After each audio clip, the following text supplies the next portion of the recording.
শুধু দর্শক শ্রোতা, আসসালামু আলাইকুম। আজ আমরা আলোচনা করব দেশের রাজনৈতিক পরিস্থিতি আস্তে আস্তে উন্নতির দিক যাচ্ছে নাকি এখনো অনিশ্চয়তা, উদ্বেগ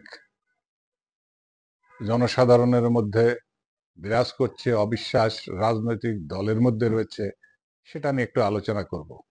গুরুত্বপূর্ণ আলোচনা আমরা যদি শুরু করি এভাবে, প্রধান উপদেষ্টা ডক্টর ইউনূস রাজনৈতিক দলগুলোর সঙ্গে পর্যায়ক্রমে বৈঠক করেছেন, আলোচনা করেছেন, মত বিনিময় করেছেন।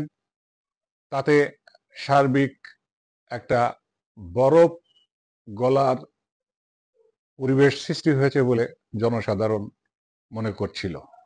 রাজনৈতিক দলগুলা নির্বাচনের তারিখ, রোড ম্যাপের জন্য বারবার চাপ দিচ্ছিল সরকারের উপর। সরকারের কাছ থেকে কোনো সুনির্দিষ্ট তারিখ, দিনক্ষণ, রোড ম্যাপ না পেয়ে একটা অবিশ্বাসের জায়গা সরকার এবং রাজনৈতিক দলগুলোর মধ্যে বাসা বেঁধেছিল। সেটা এভাবে বলা যেতে পারে, সরকারের পক্ষ থেকে যতটুকু বলা হয়েছে যে ডিসেম্বর থেকে জুনের ভিতরে নির্বাচন হবে, এখনো তাই বলছেন। সরকারের কথার সঙ্গে রাজনৈতিক দলগুলো বলতে চায় যে জুনে, ডিসেম্বর, এপ্রিল যখনই নির্বাচন হোক, নির্বাচনের তফসিল কবে ঘোষণা করা হবে, কবে স্ক্রুটিনি হবে, কবে প্রচারে নামবে, কবে প্রচার বন্ধ হবে, তো ব্যাপক একটা শিডিউলের সাথে জড়িত সময় আছে বিভিন্ন কর্মকাণ্ড কর্মসূচি নিয়ে নির্বাচন কমিশনের। সেটাই মূলত রাজনৈতিক দলগুলা জানতে চায়। আমি পূর্বে আলোচনা করেছিলাম সেনাবাহিনীকে নিয়ে কিছু কিছু ইউটিউবার, গণমাধ্যম অমূলক, কল্পনা প্রসূত, অবাস্তব তথ্য উপস্থাপন করেছেন, যেখানে মোট কথা তারা বলতে চেয়েছেন সেনাবাহিনী সরকার দুই মেরুতে চলে গেছে, সরকার সেনাবাহিনীকে নিয়ন্ত্রণ করতে পারছে না, অথবা সেনাবাহিনী সরকারের আনুগত্য করছে না। এই কথাটা কখনোই বিশ্বাসযোগ্য নয়। সেনাবাহিনী পেশাদারী একটা বাহিনী, তারা সরকারের আনুগত্য করে সর্বদাই সর্ব অবস্থায়।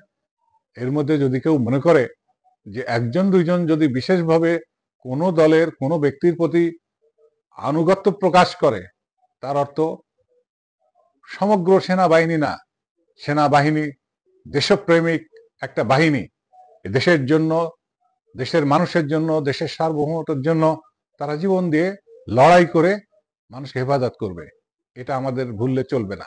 শুধুমাত্র ভিউয়ার বাড়ানোর জন্য নেতিবাচক কিছু তথ্য তুলে দিয়ে তাদের থাম্বনেইলে কতগুলা কথা তুলে দেওয়া যে গেল গেল দেশ মনে হয় চলে গেল, এমন একটা পরিস্থিতি সৃষ্টি করাটা বাঞ্ছনীয় নয়।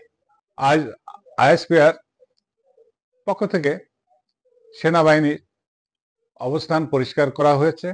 সেনাবাহিনী বলেছে যে সরকারের বিরুদ্ধচারণ তারা করছে না, সরকারের সম্পর্ক হয়ে তারা কাজ করছে, সরকারের আদেশ নির্দেশ অনুযায়ী তারা কাজ করছে, সেটাই হওয়ার কথা। সেনাবাহিনী প্রধান তার রুটিন একটা অনুষ্ঠানে, যেখানে সকল অফিসার, সকল পদবী, সকলের উদ্দেশ্যে কথা বলেছিলেন, সেটা নিয়ে একটা স্পর্শকাতর ইস্যু নিয়ে সামনে পানি ঘোলা করা হয়েছিল। প্রথমেই ছবি দেওয়া হলো তিন বাহিনী